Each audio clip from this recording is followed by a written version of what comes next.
And on a day that two governors have just taken oath of office to be the next governors of Kakamega and Mombasa, and also mixed reactions in respect to the new prices of fuel in the country. We have this plus much more. Good afternoon. This is the great KBC Lunchtime News. My name is Njue, and I'll be taking you through a couple of stories that we have been preparing for you. And first things first, talking of new governors, we are crossing over to Kakamega, where Fernandez Barasa has just taken oath of office as the second Kakamega governor. Let's cross over there. We have our very own Wycliffe Okech, who has been keeping a keen eye, but I believe there are speeches that are being made now, and the immediate former governor, Wycliffe Oparanya.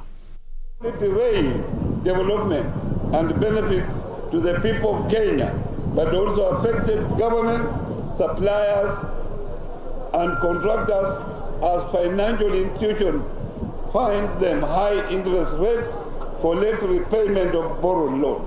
This state has occasionally led to counties nearly holding from offering essential services. It is obvious that there has been a slow acceptance of devolution by certain stakeholders. This has been witnessed by the common trend of retention of funds meant for devolved functions at the national government every end of financial year. To date, counties are still struggling with payment of liabilities of the different local authorities, since no requisite budget has been allocated to settle those bills. These, among other challenges, have continued to hinder development at the crossroads. During my full two-term service as the chairperson of the Council of Governors, I relentlessly spearheaded efforts to make devolution the game changer in Kenya's journey to becoming among the first world countries. Ladies and gentlemen, despite this setback of devolution, Kakamega County stands tall in Kenya from the milestones achieved under my two-term tenure that has just ended as a governor. It will go into history that the first regime achieved various flagship projects.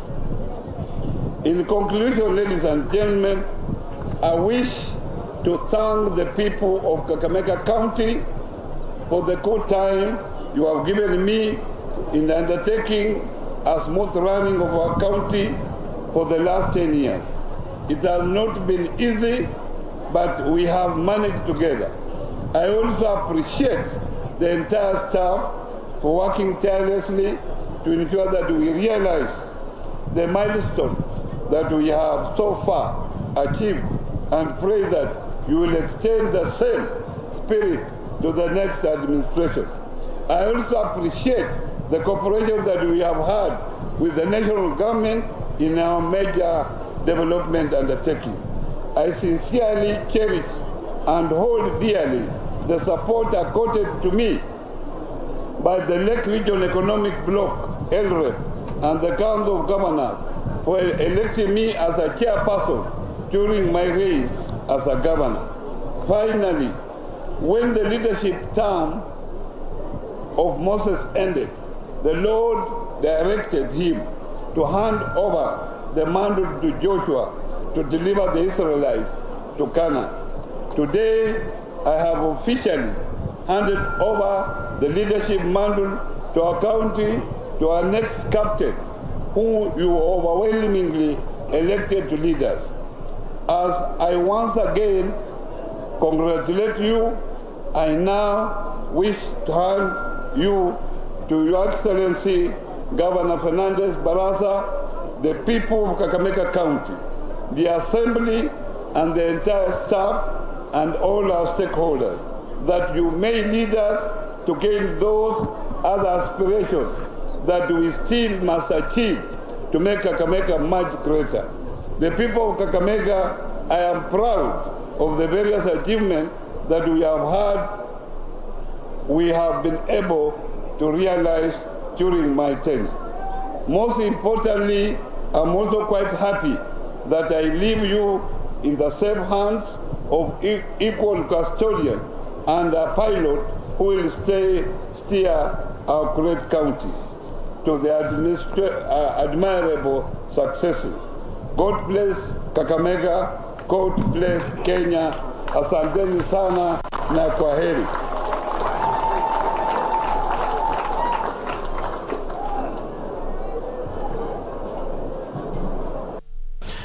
That has been immediate former Kakamega Governor Wycliffe Oparanya there handing over power to the new regime, and they are highlighting some of the successes and the challenges that he has faced in that devolved unit. And from Kakamega, we are crossing over to the capital here, Nairobi, where ILO are having a seminar in regards to foreign jobs, and we have Kamche Menza, who has been keeping a keen eye on that report. Let's now cross over to the Serena Hotel. Then face the camera.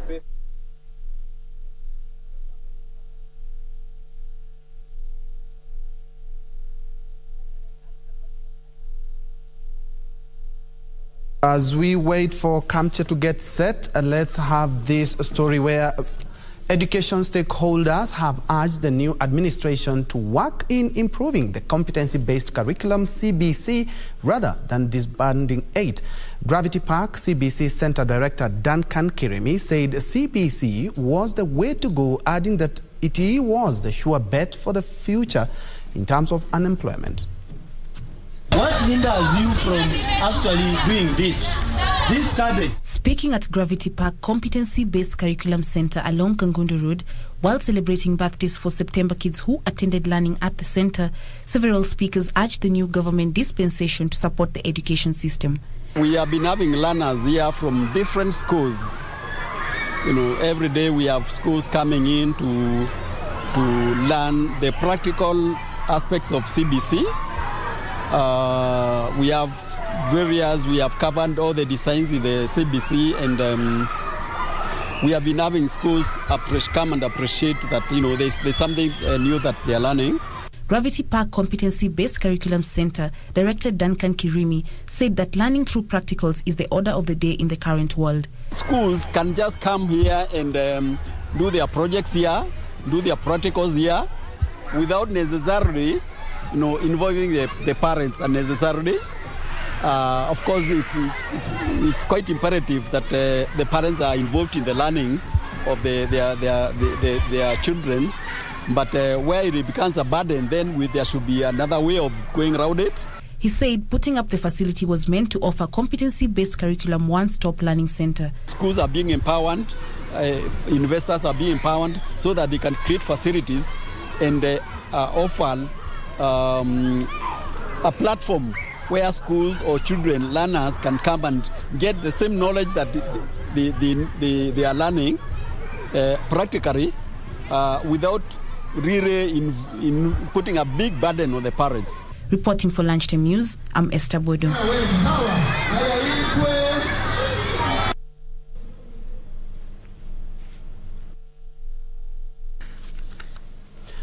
And from that report, we revisit our earlier story where the International Labour Organization is currently having a seminar right here in Nairobi in terms of labor and more specifically child labor. And we have Kamche Menza who is following that story. Kamche, if you can hear me, good afternoon.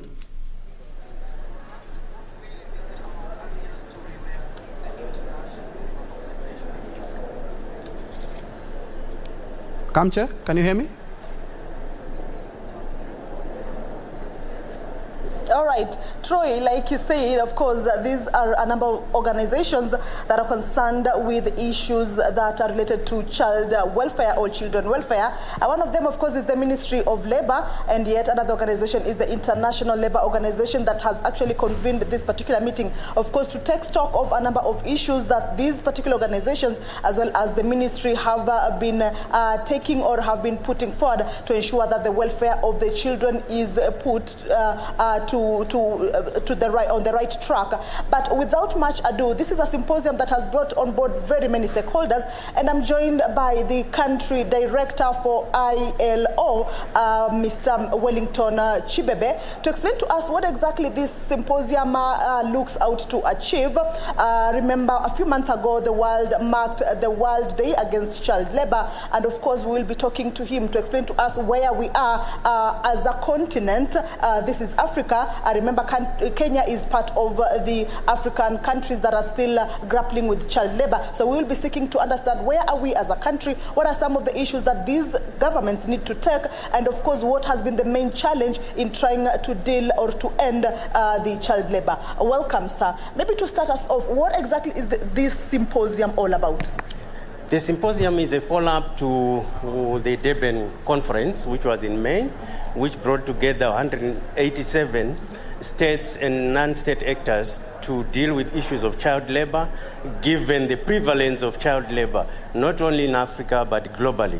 And therefore, this symposium is a national consultation to take the Durban conference resolutions on outcomes to the next level through consultation by stakeholders, that is government, employers, workers, and the relevant stakeholders and state actors. We understand that child labor, trafficking of persons, and all these other vices that have been happening in the country with regards to child welfare is not a new thing. It has been there for a while in very many governments. There are programs that have been put in place to try and curb this or end this. Where are we as Africa? Where are we? Have the programs that have been put in place taken effect, or basically where are we as Africa in trying to end this particular vice?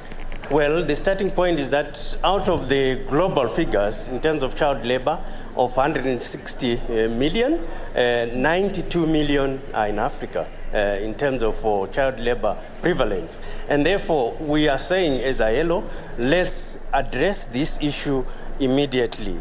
Where are we? We have tried our level best between 2016 and 2020, but we are actually rolling back because of other emerging issues like poverty, like issues of country-level hardships that are forcing governments to prioritize other areas rather than child labor and social protection. And therefore, we are saying, as Africa, let's move forward in terms of the next steps in order to eradicate or to eliminate the child labor issues. Across Africa, across all the countries in Africa, what has been the main challenge that these governments have been facing in terms of trying to end child labor and maybe trafficking of persons? Well, the main challenge, in our view, has been the issues of levels of poverty. And levels of poverty not supported by well-grounded social protection policies. And therefore, this is where we would want to address. And also, the levels of poverty, the levels of lack of social protection is also exacerbated by issues of informality. People are losing their jobs, and therefore the economies are not performing. And therefore, we need to come together to see how best we can address these issues, but they must be evidence-based. We cannot generalize. We must deal with these country by country, hence the national consultations. All right, thank you so much, Mr. Wellington Chibebe, for that informative or for the insightful interview that we've just given unto us.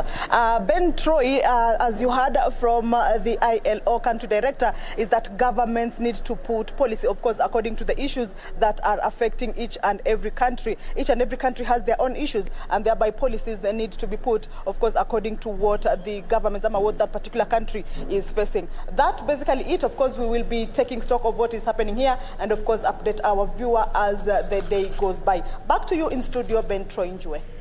Thank you so much, Kamche, for that informative piece together with ILO country director. And without further ado, let's cross over now to Mombasa. It is indeed the first and inaugural speech of just sworn in Governor Abdul Swamad Nasir. Let's listen in. And the likes of my late father, Sharif Nasir, and an icon who's living right now, my party leader, Raila Amolo Odinga. And at this juncture, to wish those who are no longer with us, those who have departed and have been there with this struggle, may the Almighty place them in a better place, and may they be proud of the achievements we have achieved and those we are yet to achieve and have targeted to. I intend to honor our historical promise and bring devolution to you, the people. Within the first 100 days of my administration, I intend to roll out the Serikali Mitaani program. Serikali Mitaani will bring government and all its services from the governor's office in Treasury Square directly to you in your various homesteads. We want to make sure services are easily accessible to you wherever you are. Towards this end, my government shall with immediate effect issue a directive that the sub-county administration is expanded from sub-county and ward administrators to include village administrators who will be drawn from our local communities in order to enhance the efficiency of service delivery. The success of my county government shall be determined by the collaboration and support of our esteemed county government workers. The journey to transform Mombasa shall not be a short sprint, but shall be a long-distance marathon. And I cannot do this alone. We will require everyone's support. I cannot do it without each and every one of you. This is why it is my topmost agenda that it shall be to ensure that we have a good working relation with you, the county employees. Your input shall be invaluable, and I will do my part to ensure you are well treated, including the timely payment of your salaries and the diligent remittance of your statutory deductions. As your servant governor, my top priority shall be the economic revival of Mombasa County. And I'm glad during my inaugural speech that we have development partners with us here today. It is timely to say that we must tackle the ticking time bomb of unemployment. Mombasa residents are struggling with the rising cost of living as incomes dwindle and disappear, as our local hotel industry and port-related businesses struggle. It is for this reason that immediately after this, I shall report to my office to sign my first executive order on the waiving of license penalties levied on markets and businesses during the COVID-19 period to enable our business resume normal operations without undue financial burden. Moreover, to jumpstart our economy, my county government shall invest in our young people. We will roll out the Skills Mitaani program through the Serikali Mitaani structures that will enable our youth to get certified technical training. Our young people will then be able to convert their experience as hairdressers, masons, electricians, plumbers, and so on into recognized certificates. Once qualified, we will enter all these young people into a job database that will provide a one-stop shop for talent recruitment in Mombasa County. This database will allow us to source job opportunities for these youth in the diaspora over and above the local opportunities. We will revive Mombasa to the glory of old. Mombasa soon will see a revamp of dormant businesses as well as expansion of existing ones through our business-friendly policies. Despite being strongly in Azimio, I will work together with the County Assembly to fast-track legislation to consolidate licenses in Mombasa into a single business permit. The new single business permit shall cover all forms of county licensing, including health inspection, business, fire, and other. That is the newly sworn-in Governor of Mombasa, Abdul Swamad Nasir, there in his inaugural speech after taking over the reins of power as the second Mombasa governor. And just a quick one is that he has talked about the Serikali Mtaani program to make services more accessible to people and to ensure that armed payment of salaries and bills and statutory deductions as well. Those are some of the pledges that he has pledged in his first 100 days in office. We have our team there in Mombasa who will come a little bit later with a detailed report of the same. But away from that, 2 people have been injured and property worth millions turned into ashes after a gas refiller plant exploded in Kanyariri village, Kabete constituency, Kiambu County. Kabete Sub-County Police Commander Joseph Muriuki says police have launched investigations to establish the root cause of the explosion. This is what was left after the gas refiller plant exploded into flames at Kanyariri village in Kabete constituency. The fire is said to have started at around 5 a.m. Wakati gari ya fire ilikuja, kabla ipime, ndio hii gasi ililipuka. Kulipuka kutoka hapo ikatoa moto. Iko mitungi ya gasi imechomeka na hakukuwa watu ndani, walikuwa wametoka wote. Hiyo mitungi na nini, hakuna kitu imebaki kwa hii factory. Moto ilikuwa baya sana. Katika Kiambu County kumekuwa na motobiri ya gas imetokea, so tunaonelea ni vizuri every sub-county iwe na gari yake, kwa sababu moto si ati ile ya nyumba peke yake, kuna zingine zinajitokeza kama hii ya gas. Confirming the incident, Kabete Sub-County Police Commander Joseph Muriuki noted that they have launched investigations to establish the cause of the fire. We are yet to establish the cause of the fire, but the whole plant has been ruined by the fire. Muriuki further adding that they will collaborate with other relevant authorities who take part in licensing to know whether the right procedures were followed in establishing the gas refilling plant. The officers are on the ground. We are going to document the area because we have the owner has to produce the documentations for the plant. The explosion left the gas refiller plant owner and a water truck driver injured and are currently receiving treatment at the Nairobi hospital. Jacqueline Masharia for Lunchtime News.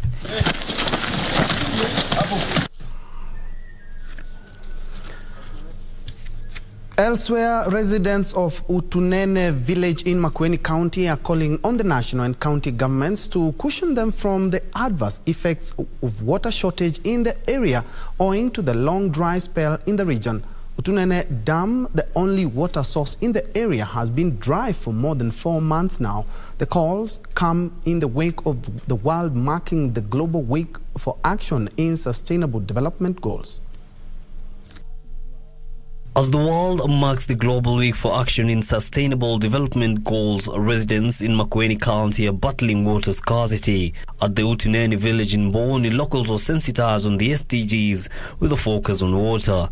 Ile inaitwa spillway ama mahali maji yakikuwa mengi yanatokea imekula kabisa mpaka mmonyoko ndogo, imeingia mpaka ndani ya dam. The residents further lamenting the long distances they walk in search of the precious commodity, a situation that prevents them from attending to other things. Ndio mbeleni tulikuwa tunaichota hapa haraka, tunaleta ng'ombe maji ya kupika, ya kuvua, lakini saa hii sisi kama wanawake tunatembea na mitungi mchana yote, hakuna kazi tunafanya. Kwa hivyo ni vizuri to make sure kuna access ya hiyo maji na ikuwe safi pia, ndio pia to avoid magonjwa na mambo mengine kama hayo. They're now calling on both levels of government to intervene and cushion them from the current situation. Isufar reporting for Lunchtime News.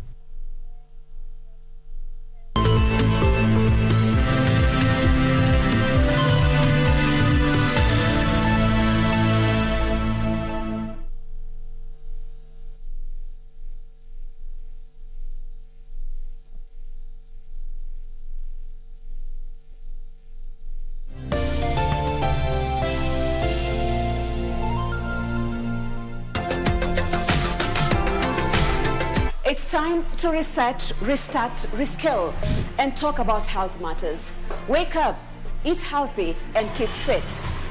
And together with our health experts, we'll be helping you understand health conditions and terminologies. PCOS, as you said, is a very long name. First of all, if you can break it down, it's poly, and then cystic, and then syndrome. Join me, Mariambo, every Sunday at 6 p.m. on Your Health, only on KBC Channel 1. Do you have a news story to share with KBC? Get in touch swiftly on email news@kbc.co.ke or call 0723-892-654 or 0734-780-124.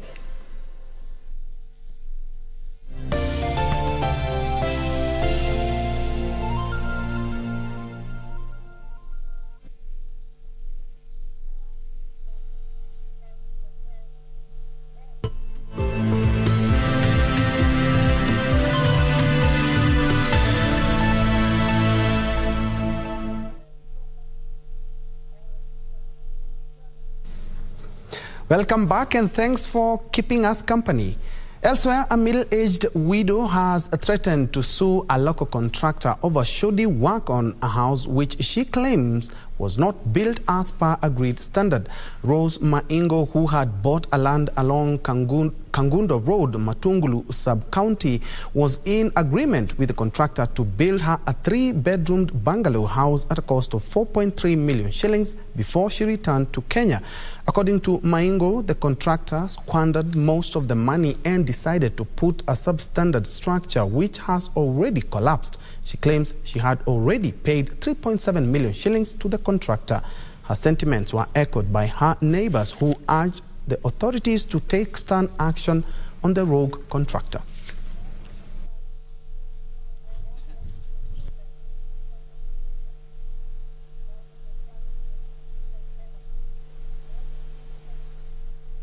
Hiyo siku ya kusaina agreement wakanipeleka pale Tao na nyumba inaitwanga 68.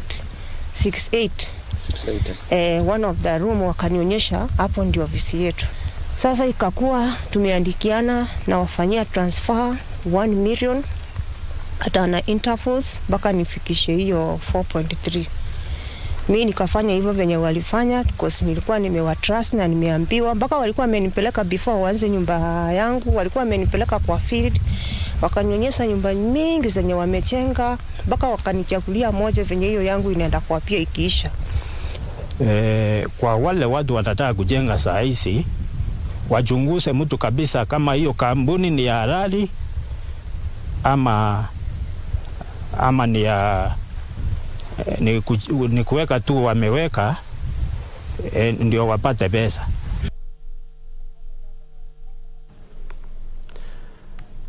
Moving on, a family in Malindi is at crossroads after failing to raise 1.2 million shillings hospital bills for their kin who died while undergoing treatment at Pandya Hospital in Mombasa. The deceased, Elina Yongo, was diagnosed with cancer among other complications and had been receiving specialized treatment at the health facility, which led to the accrued bill. It's a somber mood for the family of Elina Yongo from Gahaleni village in Ganda ward of Malindi constituency, who passed on weeks ago after battling cancer and many other complications. Elina, who was receiving a treatment at the Pandya Memorial Hospital in Mombasa County, left behind a 9-year-old child and a huge hospital bill of close to 1.2 million shillings, which her family cannot settle. Lakini na mtoto wangu alishikwa na ugonjwa, na ule ugonjwa akapelekwa hospitali, ikashinda ile hospitali kule. Sasa mimi nataka msaada kwa serikali yenu inisaidie. Since her death, the family has been conducting fundraisings for the last 2 weeks, but have only managed to raise 100,000 Kenyan shillings. Maana baada ya operation tulikuja tukagundua pia alikuwa na saratani. Alipotolewa sampuli alionekana ana saratani, maana alifanywa operation mara 2, na hiyo saratani imemkula muda mrefu Paka sasa tumeuza kila kitu, hakuna kitu, na huyu mwenyewe alikuwa ni hafanyi kazi, alikuwa ni single, anaisha nyumbani, aliretire kazi kitambo. Yuko nyumbani ni mkulima tu wa kawaida na ameuza vitu na ako na mtoto. Selina Yongo, the deceased sister, said they settled for Pandio Hospital after they found a specialist who could conduct the surgery and treatment. Na hata sahi watu wako na huzuni kwa sababu sahi ile bili ambayo imepata familia ni kwamba tunaendelea kuchanga, lakini hatujafikia kiwango cha kwamba tutafikisha hii milioni 1 kwa sababu sahi watu maisha yao ni magumu. The family is appealing for financial aid from well-wishers to clear the bill and enable them to pick up their kin's body for burial. For Lunchtime News, I'm Alvin Kaunda.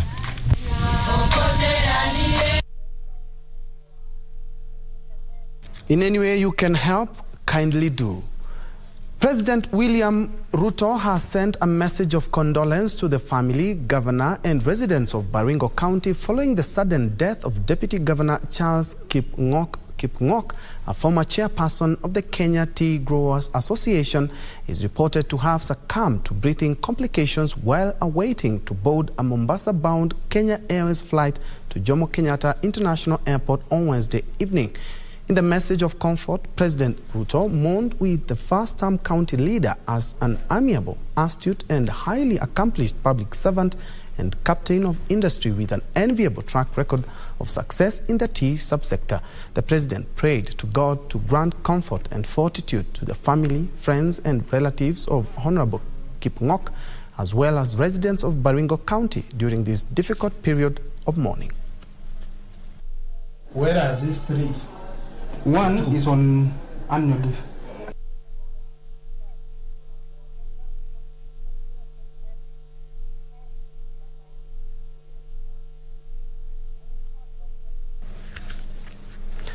We say may he rest in peace. Elsewhere, mortality rate among newborns in Kisumu County could go down after the devolved unit adopted the use of VAIU oxygen delivery system, an innovation that facilitates continuous positive airway pressure among neonates with respiratory complications. And as Wycliffe Okech reports, medics in Kisumu are optimistic that with new technology, the mortality rate could reduce from the current 38 to 28 in every 1,000 live births. Is not breathing. The county of Kisumu is among those with the highest rate of neonatal mortality, something medics attribute to the high pregnancy rate among teenagers in the Lakeside County.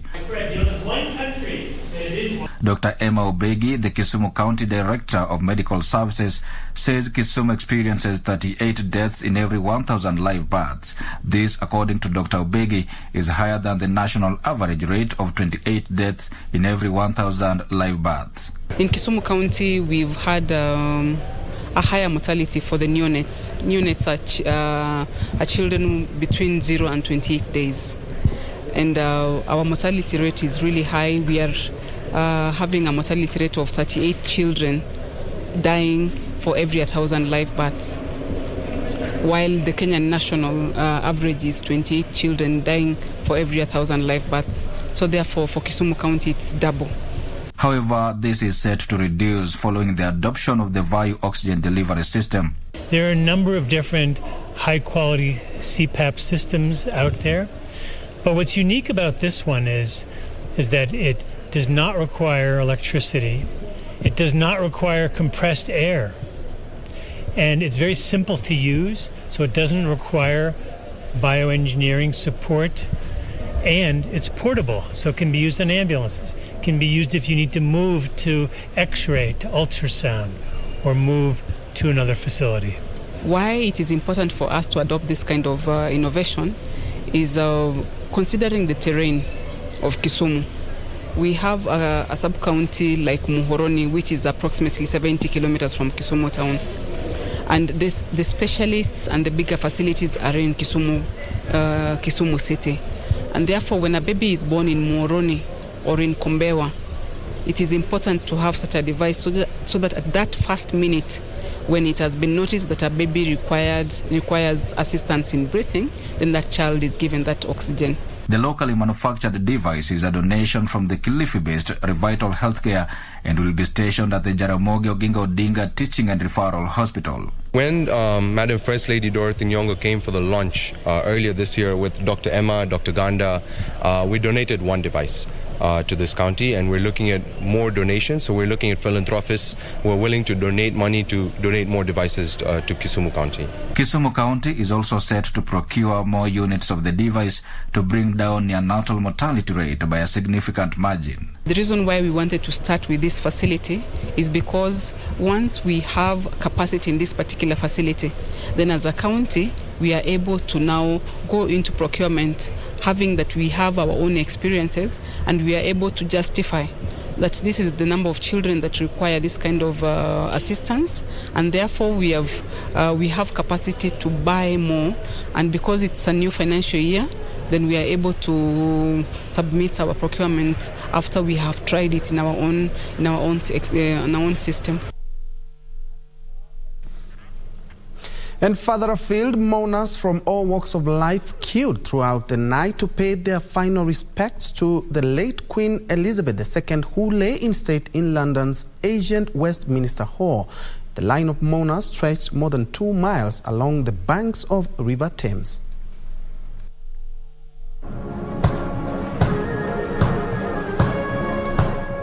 The casket had been brought to the hall from Buckingham Palace atop a gun carriage and escorted by soldiers in scarlet ceremonial uniforms in a solemn procession on Wednesday afternoon. King Charles III, his siblings and his sons Princes William and Harry, and other senior royals walked behind in united grief despite the rift between them. The military procession from Buckingham Palace was designed to underscore the Queen's 7 decades as head of state as the national mourning process shifted to the grand boulevards and historic landmarks of the UK capital. The Queen will lie in state for 4 days, with hundreds of thousands of people expected to file past. Officials expect some 750,000 people to view the casket before the lying in state ends at 6:30 a.m. on Monday. The full-scale procession on the day of the Queen's funeral is likely to be the biggest the country has ever witnessed and will impose a huge security challenge. For Lunchtime News, I am Joanne Wangari.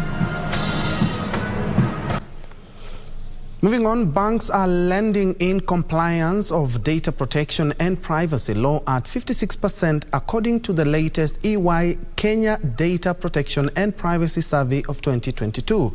The survey further indicates that SACCOs, healthcare and insurance are lagging behind, scoring 6% each in adoption of data protection regulations. The performance has been attributed to, among others, the complexity of balancing legal requirements and business needs, coupled to lack of skilled personnel in the niche sectors. We encourage compliance because when you don't tell us and they tell us, at the point of discussing an enforcement notice and penalty notice, some of the consideration, where did the information on the data breach come from? If it came from the customer, it's a question of compliance. It means you are holding information back and you did not tell us. So I think it's important that in terms of compliance, I really want to send the clarion call like I have done before, that it is your responsibility as a data controller and processor to actually comply with the Data Protection Act, so that when it comes to questions around compliance, you're not caught flat-footed.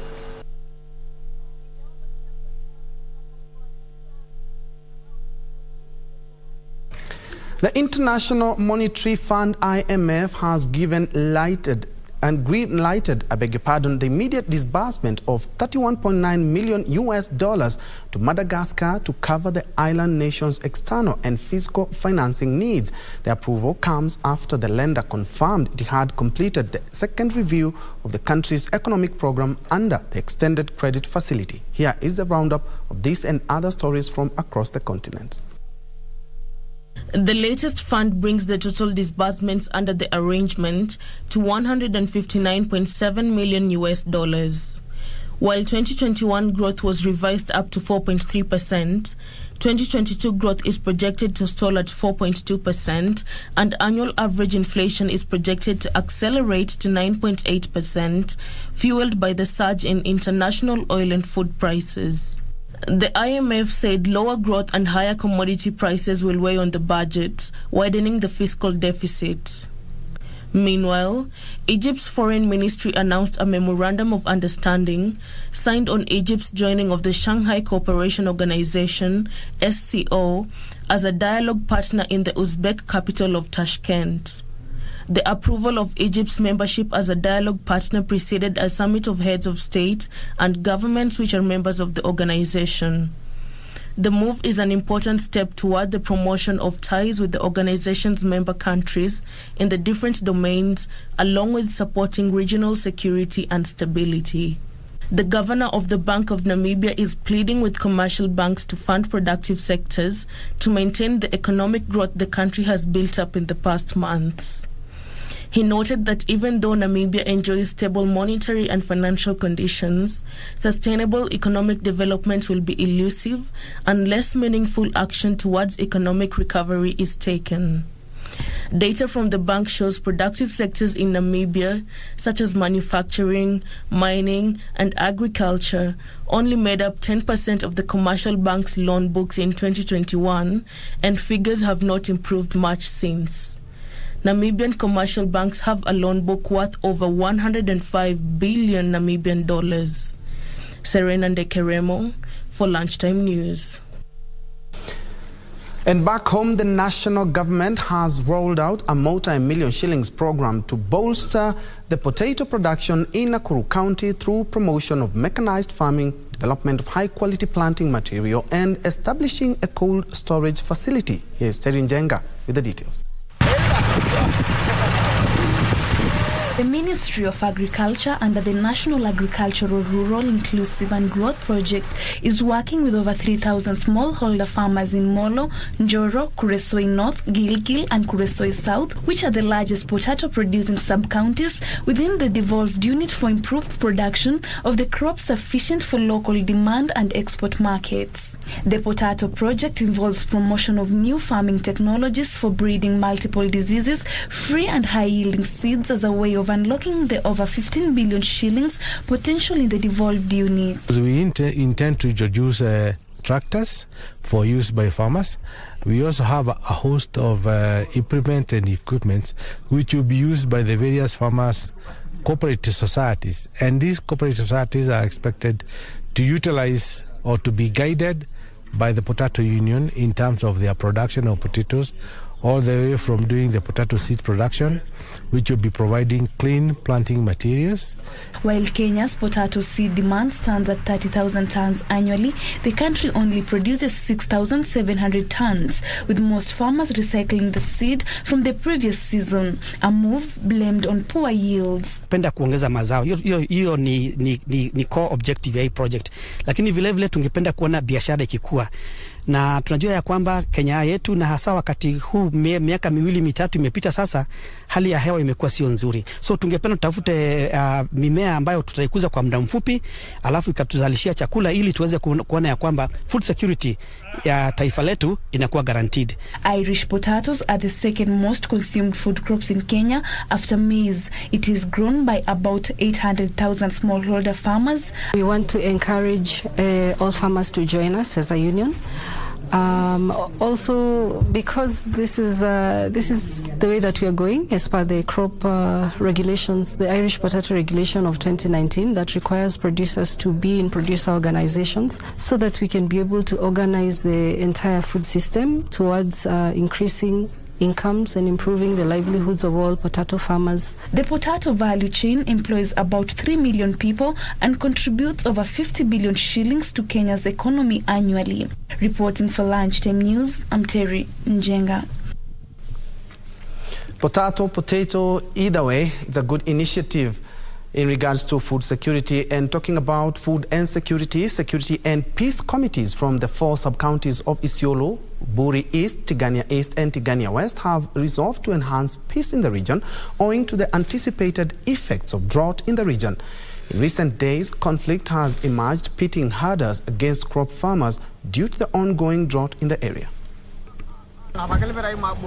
The ongoing drought in different parts of the country has led to resource-based conflicts, with affected communities fighting for the scarce pasture and water. Subsequently, with a multi-sectoral efforts already in place to mitigate drought, peace and security players from the 4 sub-counties of Isiolo, Buri East, Tigania West and Tigania East held a meeting at Maili Tatu area, which lies at the border of Isiolo, Buri East and Tigania West sub-counties, with the aim of enhancing peace initiatives.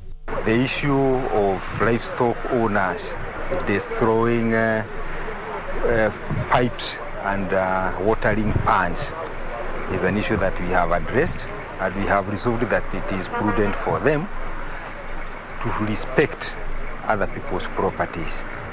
We have also seen that there is a need to have a joint operation, and the members of public, we have informed them and urged them at least not to be swayed by the politicians. During a meeting organized by Isiolo Peace Link, Tigania East Sub-County Police Commander Victor Karanja says to mitigate the fight, the government has tasked chiefs in the area to list all camels and herders. Na wewe mkulima, ninapoleta ng'ombe yangu naweka kwa shamba yako na kukosea heshima, kwa sababu hiyo maragwe na hiyo ndizi yako ndio Mungu anakupatia, unasomesha watoto. Kwa hivyo katika hapo ndio misukosuko ambayo inaleta hiki tunaita amani. This is aimed at reducing conflict between herders and farm owners while also ensuring mutual understanding between the two. Sentiments echoed by other peace stakeholders present. Kutoka tulipoanza mkutano, faida kubwa sana imepatikana, kwa sababu kila mmoja ameweza kuchukua majukumu ya kwenda kupeleka ujumbe ile sehemu ambayo ametoka, kuwa sisi zote ni mandugu na wetu tuweze kudumisha amani. Ni mbelene mifugo tuseme imeibiwa, hawakuwa anajua kuripoti, hawakuwa anaenda hospitali kwa hapa kutafuta umbi, kwa sababu bila umbi hata mifugo ipatikane utapatiwa. Mwanyala alienda akaripoti kwanza ndio huwa anapatiwa. Kwa hivyo tumewaelimisha tukawaambia in case kuwe na theft of either goods, cattle ama ni nini, they be reporting so that they be given umbi. For Lunchtime News, I'm Zainab Said. And further afield, Tesla is re-evaluating the way it sells electric cars in China, its second largest market, and considering closing some showrooms in flashy malls in cities like Beijing, where traffic plunged during COVID restrictions. The shift would put more emphasis on stores in less costly suburban locations that can also provide repairs, as the company works to meet Elon Musk's goal of improving service for existing customers. Here are the details of this and other stories making headlines from across the globe. Ramp up hiring of technicians and other staff for service jobs in China. Tesla's China recruitment website showed more than 300 openings for service jobs as of Thursday. The US automaker sold 400,000 China-made Model 3 and Model Y cars in the first 8 months of this year, with 60% of them sold locally, according to the China Passenger Car Association. That was 67% more than a year ago. The change in Tesla's approach in China, where it has become the second largest electric vehicle brand behind BYD, would reflect a recognition that it has to build customer loyalty now that it has established its brand in the world's largest car market. Meanwhile, Japan's efforts to stop the yen's sharp falls through unilateral market intervention would only have a limited impact. Satsuki Katayama, the ruling Liberal Democratic Party's head of a research commission on financial affairs, said Tokyo lacked effective means to combat the yen's fall and that unilateral interventions would be limited. The yen last traded around 143.62 per dollar, down about 0.3%, having shot up against the greenback on Wednesday. The trade data showed the average exchange rate was 135.08 yen per dollar, a 22.9% jump of the greenback against the yen from a year earlier. Finally, the European Union's executive has outlined plans to raise more than $140 billion from energy firms to help shield households and businesses from soaring prices that threaten economic recession and insolvencies. European gas and power prices have rocketed this year as Russia cut fuel exports to retaliate for Western sanctions over its invasion of Ukraine, leaving many struggling to pay bills and utilities, grappling with a liquidity crunch. The European Central Bank's chief economist said these higher prices remain a dominant driving force of inflation in the Eurozone. Let's now shift focus to the world of sports, where the national women's volleyball team Malkia Strikers left Brazil last night for a 10-day training camp in Serbia ahead of the World Championship slated for the 23rd September to the 15th of October in Netherlands and Poland. The Luizma de Moura charges have been camping in Brazil for the past 2 months in preparations for the global showpiece. Malkia Strikers will play a number of friendly matches in Serbia before heading to the Netherlands for the World Championships. Kenya is placed in Pool A at the World Championships alongside arch-rivals Cameroon, host the Netherlands, European champions Italy, Belgium and Puerto Rico.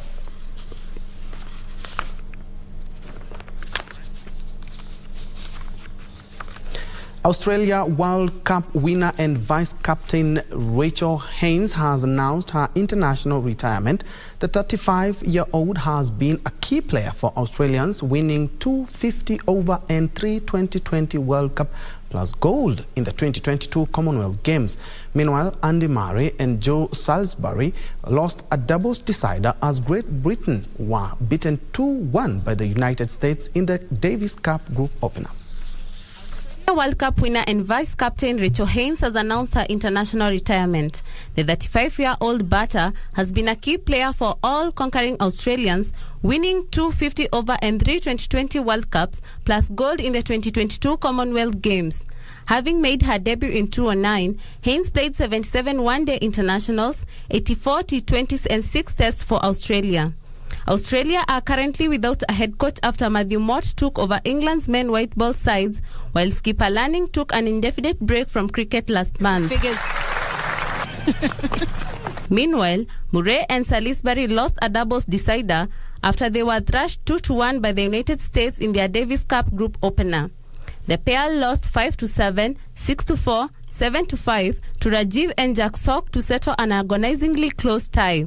Briton Cameroon Nori had fought back to beat Taylor Fritz and level the tie after Dan Evans lost to Tommy Paul. Great Britain will play 2 more ties in Glasgow as they aim for November's knockout stage. Great Britain will play the Netherlands on Friday and Kazakhstan on Sunday as they seek one of the 2 qualifying spots in the group.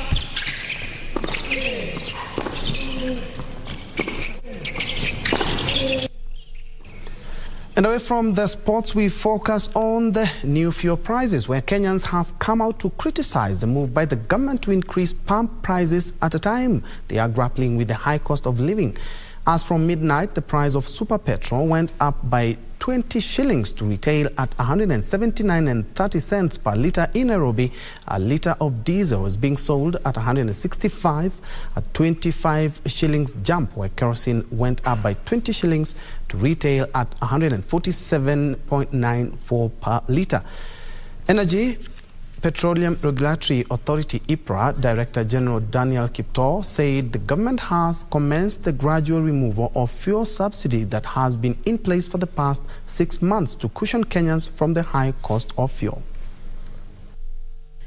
High fuel prices has sent the cost of essential commodities such as maize flour, edible oils through the roof. This is despite the government spending about 30 billion shillings monthly on fuel subsidies to cushion Kenyans from the high cost of fuel. But during his inauguration speech, President William Ruto said the government would scrap the fuel subsidy as it is unsustainable and a huge burden to the exchequer.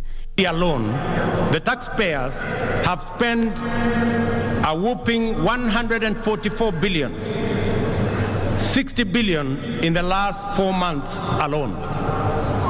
If the subsidy continues to the end of the financial year, it will cost taxpayers 280 billion, equivalent to the entire national government development budget.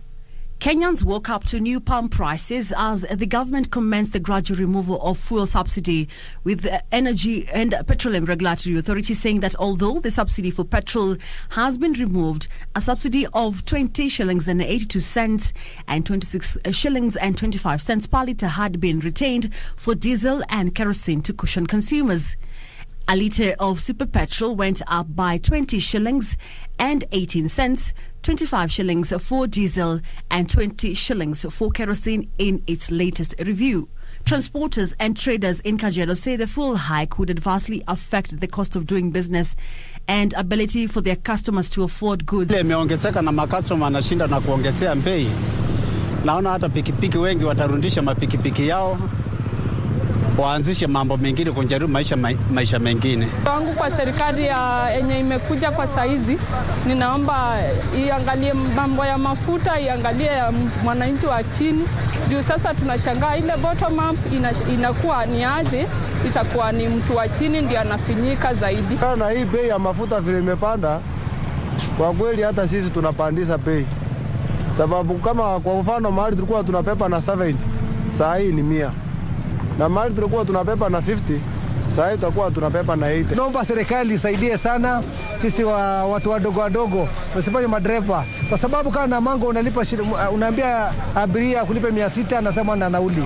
Sasa unabeba shilingi 500. This is likely to stoke a new round of inflation, which jumped to 61 months in August to 8.5%, 162 shillings and 76 cents, and kerosene is retailing at 145 shillings and 69 cents.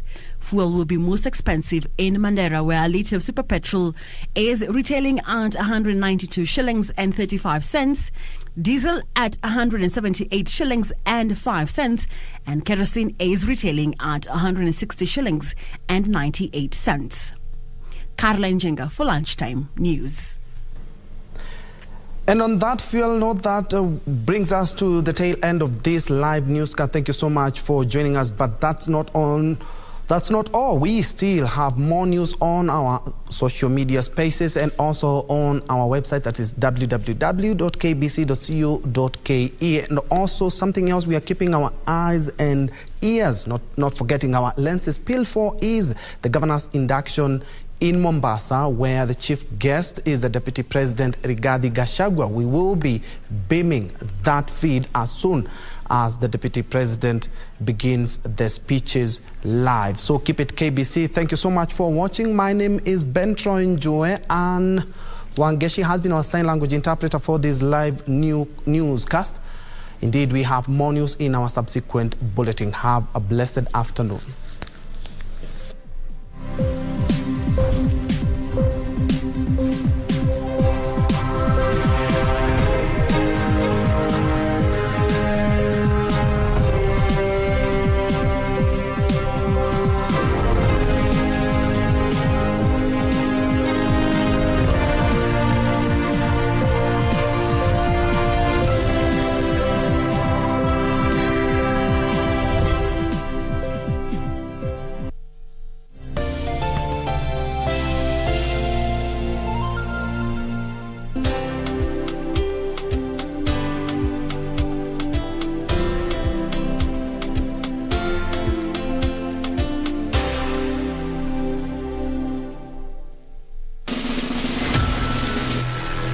There's a new game in town. It's a game like no other.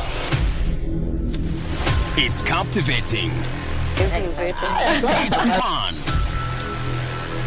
entertaining, and refreshing. Which year was the film released? Correct answer.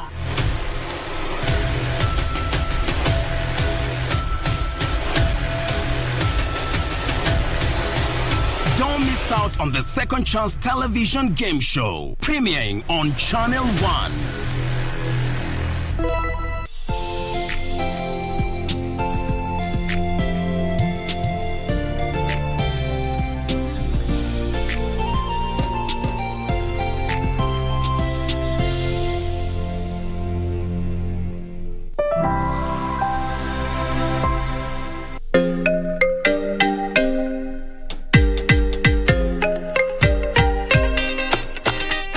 Hujambo na karibu katika makala ya maisha kutoka BBC. Makala yanakusaidia kuwajibikia afya yako. Mimi ni Dayo Yusuf. Kumbuka unaweza kufuatilia matangazo haya kupitia mtandao wa Facebook BBC Swahili, Twitter @BBC Swahili, #maisha. Wiki hii katika maisha. Unajua kuwa tabia ya kuvuta nywele, kope au nyusi inahusishwa na tatizo la kiakili? Sayansi yaweka bayana jinsi ya kufanya ukaguzi wa kinasaba ili kuzuia watoto kuzaliwa na ulemavu. Na kisha tutakutana na roboti aliyeboresha mawasiliano ya wagonjwa waliolazwa na wapendwa wao wakati wa janga la COVID-19. Karibu.